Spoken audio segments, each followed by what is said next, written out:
शिकायचंय की आकृतीबंध एकूण एकाला सांगता आला पाहिजे, आकृतीबंध दाखवता आला पाहिजे. आकृतीबंध म्हणजे एखादं चित्र, आकृत्या किंवा कशाची सारखी पुन्हा पुन्हा येणारी, सारख्या क्रमाने येणारी पुनरावृत्ती, पुन्हा पुन्हा सारख्या क्रमाने मांडणी, त्याला आपण काय म्हणतो? आकृतीबंध. तर मग आपण एखाद्या समजा आता या नोटा घेऊ, या नोटांचाच आकृतीबंध करून बघू आपण. आता इथे 10 रुपयाची नोट मांडली आणि नंतर मांडली 1 रुपयाची नोट. मी पुन्हा कोणती मांडायला पाहिजे?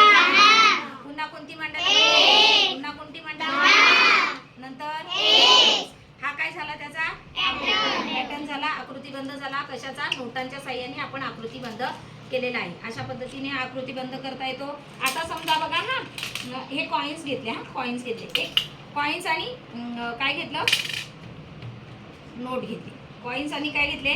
नोटा घेतल्या. समजा इथं एक कॉइन नाणं ठेवलं, मग एक नोट ठेवली. पुन्हा काय ठेवायला लागेल? पुन्हा एक काय ठेवायला लागेल?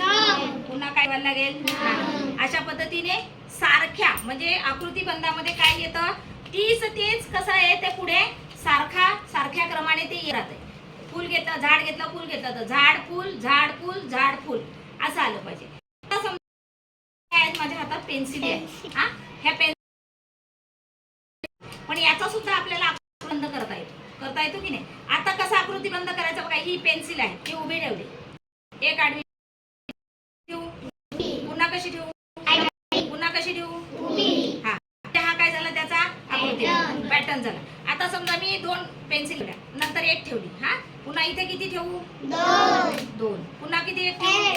पुन्हा किती ठेवू? 2. चालेल.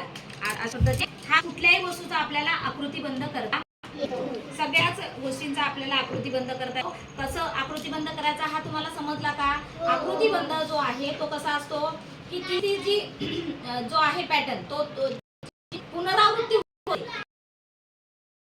कशाची पण पुनरावृत्ती, सारखी पुनरावृत्ती, पुन्हा पुन्हा ते सारखं येत राहते, म्हणजे तो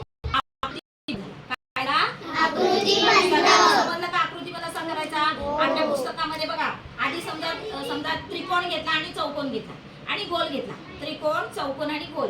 आधी त्रिकोण काढला, आधी त्रिकोण घेतला, नंतर चौकोन घेतला, नंतर गोल. मग काय येणार? पुन्हा काय येणार? पुन्हा काय येणार? गोल. हे सगळं तुमच्या लक्षात आलं. आकृतीबंध तुम्हाला अतिशय सोपा जाईल. तुम्हाला लगेचच कसलाही आकृतीबंध काढता येईल. सगळ्यांना कळलं का? Clap your hands.